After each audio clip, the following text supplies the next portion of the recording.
জানো জামাই, ওই আমাদের মুখার্জি বাড়িতে বড় করে পুজো হবে, ঢাক বাজবে, অনেক ঢাকি আসবে, পুরোহিত মশাই আসবে, অনেক বড় করে পুজো হবে। কিন্তু সুখ শান্তি কোনোটাই কিন্তু অনুভব করতে পারব না। ওখানে মা নেই,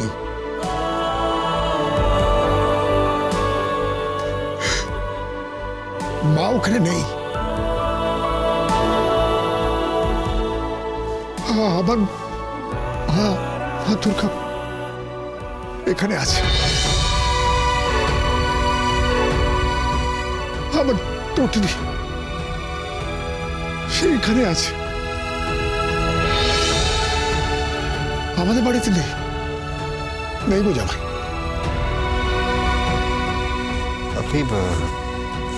আপনি কি বলছেন? এই দেখো ছোটকা তোমার জন্য জামা প্যান্ট নিয়ে এসেছে, তাও আবার ওই রিফিউজি মার্কেট থেকে 1300 টাকায়। রিফিউজি মার্কেটে আপনি গেছিলেন? মানে ব্র্যান্ডেড দোকান ছেড়ে, শপিং মল ছেড়ে আপনি রিফিউজি মার্কেটে গেছিলেন? হ্যাঁ গো জামাই, আমি নিজে রিফিউজি মার্কেটে গেছিলাম। টটিনিকে বলছিলাম আমি কোনো গাড়ি নিয়ে যাইনি, ক্যাব ধরে গেছি।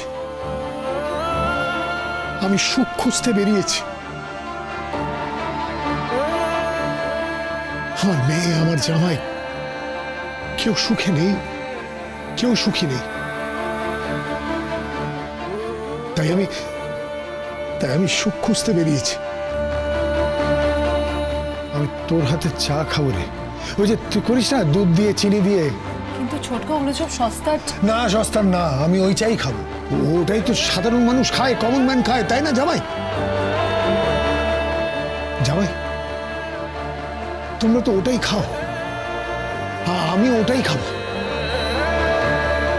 মাথায় রাখিস, আমি কিন্তু দুপুরে লাঞ্চ করে যাব। তোর হাতের রান্না আমি কিন্তু খেয়ে যাব। কিন্তু আজ তো আমি রান্না করব। তুমি রান্না করবে? তাহলে তো আরো জমে যাবে। কি রান্না করবে? তুমি যেটা রান্না করবে আমি খাবো। মাটন। মাটন? বাহ, কি দাদু ভাই, মাটন ভাত হবে তো? আমি আর দাদু ভাই একদম জমিয়ে খাবো। খাবে তো? হ্যাঁ খাবো।